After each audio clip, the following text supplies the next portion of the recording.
बिस्मिल्लाहिर्रहमानिर्रहीम। अस्सलाम वालेकुम।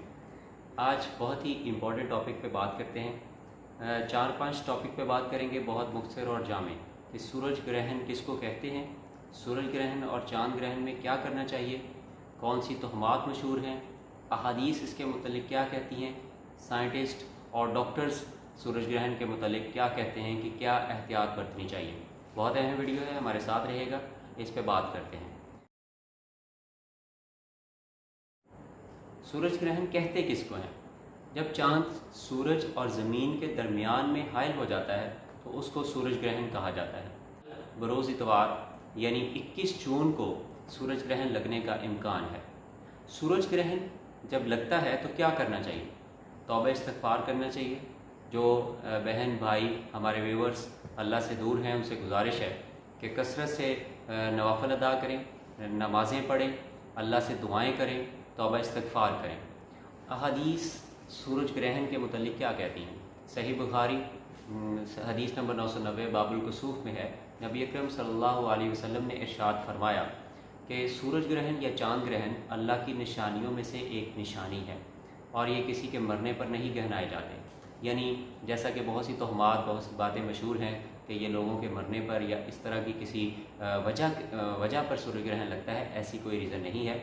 अल्लाह के नबी ने फरमाया सूरज ग्रहण किसी के मरने पर नहीं लगाया जाता और ना ये अज़ाब इलाही से डराना इसका मकसद है।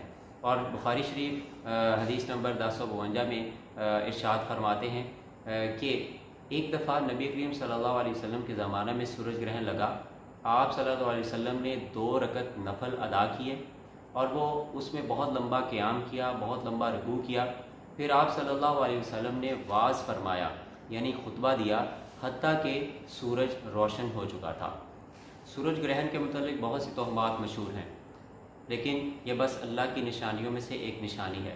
जैसे कि ये भी कहा जाता है कि हामला औरतों के लिए सूरज ग्रहण बहुत ज़्यादा नुकसानदेह है। कहा जाता है कि प्रेग्नेंट वूमेन बिल्कुल कुछ काटे ना, छुरी का इस्तेमाल ना करें, यानी सब्ज़ी प्याज कोई इस तरह की चीज़ें मत काटें। सूरज ग्रहण में उनके लिए बहुत ज़्यादा ख़तरनाक हो सकता है। लेकिन हमारे मज़हब में या साइंसी लिहाज से इसका कोई सबूत नहीं मिलता।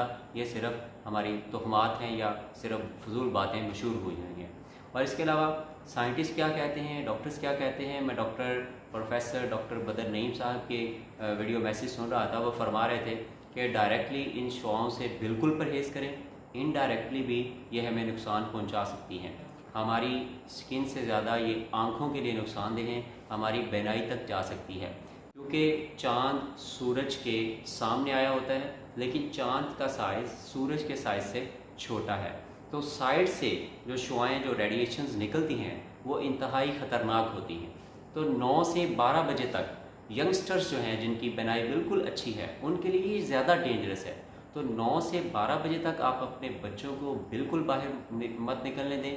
टेक होम मैसेज यही है कि अपनी हिफाजत कीजिए, बाहर मत निकलिए। ये 9 से 2 बजे तक, 3 बजे तक हो सकता है, बहुत रेयर होता है, साल में 1 दफ़ा या 2 दफ़ा ये लगता है और ये बहुत डेंजरस साबित हो सकता है। आपने इसकी रेडिएशन से बचना है, अपने बच्चों को बचाना है। 9 से 12 बजे तक मैं बार बार बता रहा हूँ कि बहुत ज़्यादा नुकसानदेह है। बस दुआओं की कसरत कीजिए, नवाफ़िल अदा कीजिए, तौबा इस्तग़फ़ार कीजिए और मुझे भी दुआओं में याद रखिएगा। Thank you very much. अल्लाह हाफ़िज़।